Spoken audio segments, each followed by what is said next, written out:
నమస్తే, welcome to Telugu రాజ్యం. నేను మీ రామ్. బాచుపల్లిలో ఒక అమానుష ఘటన జరిగింది. ఈ ఘటనకు సంబంధించి పూర్తి వివరాలు సినీ మరియు రాజకీయ విశ్లేషకులు దాసి విజ్ఞాన్ గారిని తెలుసుకుందాం. నమస్తే. ఏం జరిగింది అమ్మాయికి సంబంధించి? అసలు ఎవరా అమ్మాయి? స్టోరీలో ఏది కథాంశం ఏంటి? అసలు ఎవరెవరు ఇన్వాల్వ్ అయ్యారు?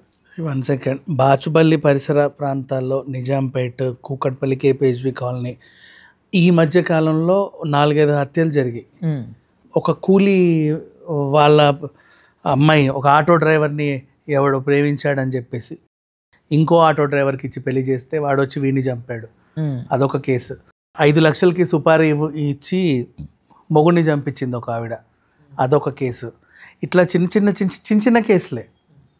ఎక్కడి నుంచో వలస వచ్చి కూలి పని నాలి పని చేసుకుంటూ పెయింటర్ల జాబ్ చేసుకుంటూ వీళ్ళు చేసే చిన్న హత్యలే ఇవన్నీ. బట్ ఇప్పుడు ఇక్కడ ఏం జరిగింది అంటే ఈ మధ్య ఎవరైనా ఆ ఏరియాలో హత్య చేసి ఎవరినైనా ఇట్లా బ్యాగులో పడేయాలంటే నిజంగా భయపడతారు.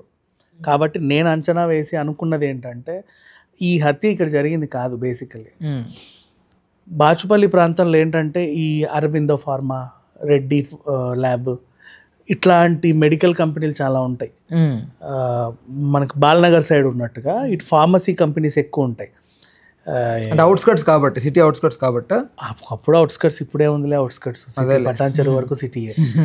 సో కొన్ని ఉన్నాయి నిర్మానుష ప్రాంతాలు అక్కడ. కాకపోతే అంటే అవుట్స్కట్స్ అంటే అటువైపు ఎవరు ఉండరులే. భూమిలో ఇప్పుడు నువ్వు అక్కడ ఫ్లాట్ కొనుక్కున్నా వేస్ట్. నువ్వు బోర్ వేస్తే అన్ని నీకు కెమికల్ వాటర్ వస్తాయి. అది తాగితే రక్తాలు వస్తాయి. అదే అదే డౌట్ లేదు. భరించలేము కొన్ని ఏరియాలు. ఎందుకంటే ఆ జీడిమెట్ల సైడ్, షాపూర్ నగర్, చింతల్ వీళ్ళందరూ ఎలా ఉంటారో అనిపిస్తుంది. నువ్వు అటువైపు వెళ్తుంటేనే ఫ్యాక్టరీ స్మెల్లు వస్తాయి. ఆ కాల్వల్లో కూడా నురుగులు పాకుతూ ఉంటాయి. అదేంటో మరి మనుషులు ఇబ్బందే. But it's okay. ఇప్పుడు ఇక్కడ జరిగింది ఏంటంటే, ఎందుకు ఈవిడ నార్త్ అమ్మాయి అంటున్నానంటే మట్టి గాజులు ఉన్నాయి. కట్టుబొట్టు చూస్తే నార్త్ అమ్మాయి లాగా అనిపించింది. బ్యాగ్లో తెచ్చి అక్కడ పడేశారు. మెడకేమో ఒక వైరు జుట్టు ఉంది. అంటే ఆల్రెడీ మెడతో చంపేసి అందులో పెట్టినట్టుగా. అటువైపు ఇంటర్నేషనల్ ఈ లారీలు వస్తాయి, టిప్పర్ లారీలు. ఈ ఫార్మసీ కంపెనీసే కాబట్టి ఎక్కడైనా చంపి తెచ్చి కూడా ఇక్కడ పడేసి ఉండొచ్చు కదా. ఏ నాగాల్యాండ్ వెహికల్స్ లేకపోతే ఏమేమో పిచ్చి పిచ్చి వెహికల్స్ అన్నీ వస్తూ ఉంటాయి. అంటే ఈ మధ్యలో ఎక్కడ చెక్ పోస్ట్లో కూడా చెకింగ్ చేసినప్పుడు దొరకదా అది బ్యాగ్లో? మెడిసిన్లో వచ్చే స్మెల్ ఎలా ఉంటుంది? Medicine smell. అందులో ఒక సూట్ కేసు ఎక్కడో మధ్యలో పెట్టేసి, లేదా మెడిసిన్ డబ్బాలోనే అప్పటి వరకు పెట్టిన తర్వాత సూట్ కేసులో పెట్టి కూడా చంపొచ్చు. అంటే ఇప్పుడు ఆ శవానికి సంథింగ్ ఏదో కెమికల్ ఉన్నట్టు విన్నాం. అదే అంటున్నా. ఆ మెడిసిన్ సంబంధించి ఆ కెమికల్ ఏంటంటే తినేస్తుంది చర్మాన్ని. ఇప్పుడు దాన్ని వాడడం తెలిసిన వాడు మెడికల్ ఫార్మర్ రిలేటెడ్ పర్సన్ ఏంటాడా? 100%. అందుకే వాడు ఎక్కడి నుంచి వచ్చాడన్న. అక్కడ చుట్టుపరిసల వాళ్ళు అయితే కాదు. ఎందుకంటే అరబిందో ఫార్మసీ కానీ, రెడ్డిస్ ల్యాబ్ కానీ, పేరుకి పెద్ద పెద్ద ల్యాబ్లు కానీ పనిచేసే వాళ్ళకి కూడా శాలరీస్ 25-30 కంటే ఎక్కువ ఇవ్వరు. అంటే వాడి చేతి నుంచి నోటికే సరిపోతాయి.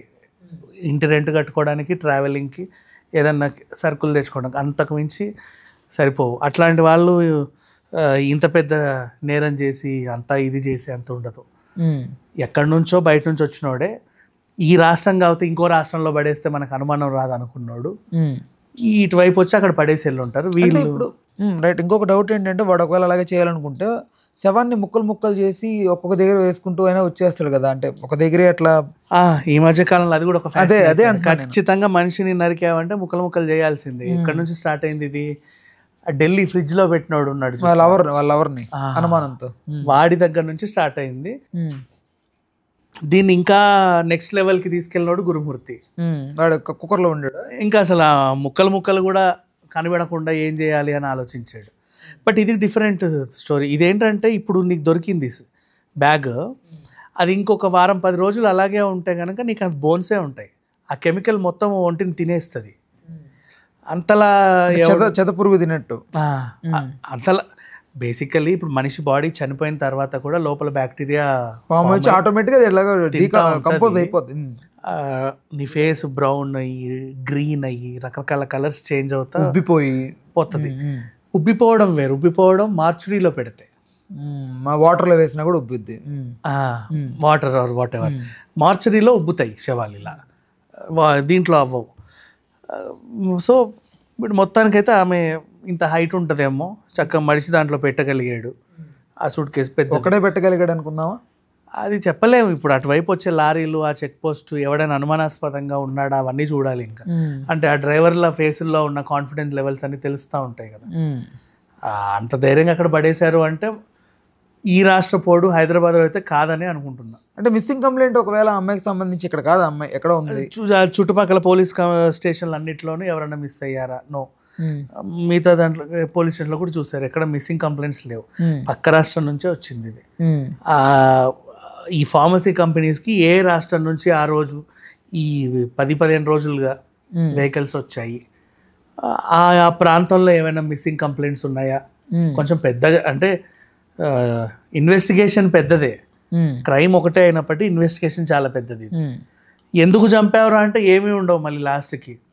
ఏ ప్రేమ విఫలమో, లేకపోతే అది ఇది ఒప్పుకోలేదనో, వాట్సాప్ స్టేటస్ చూడలేదనో, లేదా అత్యాచారం చేసి చంపడమో, ఇట్లాంటివి ఉంటాయే తప్పితే అంత మించి ఏ ఉండవు.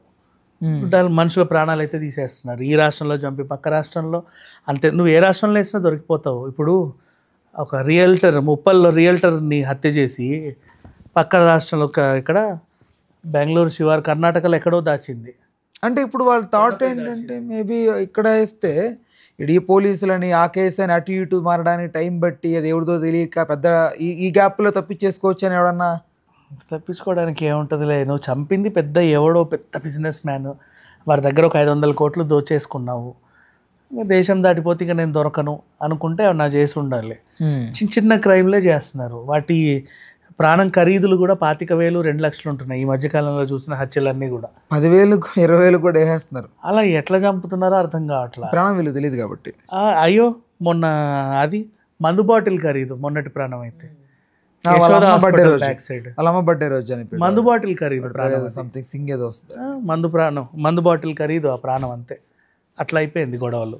సో చెప్పలేవు ఎందుకు చంపుతున్నారు. పోలీసులు ఎంతవరకు వచ్చారు ఈ ఇష్యూస్లో? ఇష్యూలో మొత్తం మిస్సింగ్ కంప్లైంట్స్ అయితే ప్రెజెంట్ లేవు.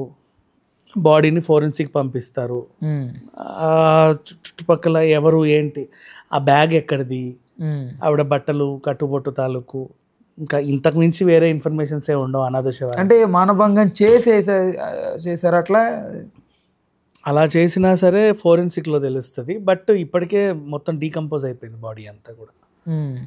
సో కెమికల్లో అయితే వాడారు కదా, ఆ కెమికల్కి సంబంధించి ఆరా తీసిన ఆ కెమికల్ పలానా ఈ ల్యాబ్కి సప్లై అవుతుంది, ఎవడు సప్లై చేస్తారు, ఆ కంపెనీ వేరే రాష్ట్రంలో ఉంది, ఆ రాష్ట్రం చుట్టుపక్కల ఏం క్రైమ్ జరిగింది అట్లా కూడా తెలుసుకోవచ్చు. సింపులే ఇది. ఇప్పుడు నీకు పూసిన కెమికల్ అయితే ఫోరెన్సిక్లో బయటకు వస్తుంది 100%. అక్కడ ఉండేవి 10 ల్యాబులు. ఈ కెమికల్ 20 రోజుల్లో ఏ ల్యాబ్ ఆర్డర్ చేసింది? సరే రెడ్డీస్ ల్యాబ్ ఆర్డర్ చేసి చంపి ఇక్కడ తెచ్చాడంటే అక్కడే పూసుకొచ్చి ఉంటాడు కదా వాడు. మొత్తం ఎలా పూసినా పలానా కెమికల్ ఒక కంపెనీ తయారు చేస్తుంది, ఊరందరూ తయారు చేయరు, రేర్గా. ఇప్పుడు వీడు ఆర్డర్ చేశాడు, మీరు ఎక్కడి నుంచి ఆర్డర్ తెచ్చారండి? పలానా నాగాల్యాండ్ నుంచి తెచ్చాము, పలానా ఏబీసీ కంపెనీ. ఆ నాగాల్యాండ్ ఏబీసీ కంపెనీకి వెళ్ళి ఆ ఏ డ్రైవర్ తీసుకొచ్చాడు, ఈ వారంలో 3 డ్రైవర్లు వెళ్ళాడు, 3 టిప్పర్ లారీలు. ఆ డ్రైవరు క్లీనరు 6గురిని పట్టుకొస్తారు. అందులో ఒకడు ఉంటాడు నిందితుడు. వాడు తప్పించుకోకుండా ఉంటే ఇన్ కేస్ దొరికిపోయే అవకాశం అయితే.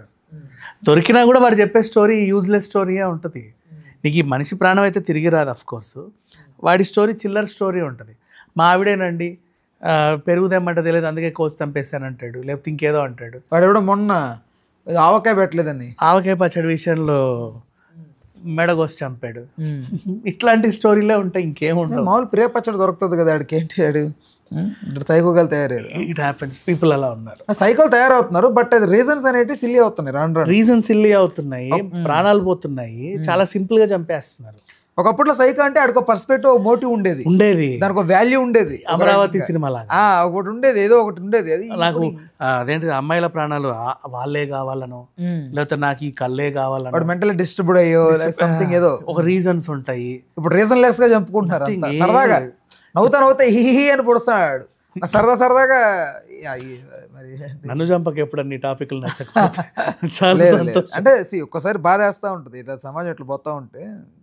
ఇదేంటే ఇప్పుడు ఏ కాలంలో బతుకుతున్నాం మనం, ఇంత టెక్నాలజీ డెవలప్ అయ్యి కూడా. అంటే ఇది ఎప్పుడూ అవుతుంది, ఇంకా దీన్ని ఆపాలంటే ఏం చేయలేరా పోలీస్ వ్యవస్థ కానీ? అమ్మా ఒక నిమిషం, ఇప్పుడు నిన్న జరిగిన తొక్కిసలాట కూడా ఏమన్నా బేసిక్ సెన్స్ ఉందా ఎవరికైనా? అది సైకో లేస్తాడు తెలుసా, తొక్కుతున్నప్పుడు కాలు కింద ఒక నలుగుతున్నప్పుడు ప్రతి ఒక్కడికి ఒక సైకో లేచి నలుగుతున్నా కూడా చూసుకుంటూ వెళ్తాడు దాటుకుంటా. అది హ్యూమన్ నేచర్ అయిపోయింది. నేను అన్నా నిన్న తొక్కిన వాళ్ళందరూ కూడా నాకు వచ్చిన ఒక క్వశ్చన్, నిన్న తొక్కిన వాళ్ళందరూ ఓటర్లే.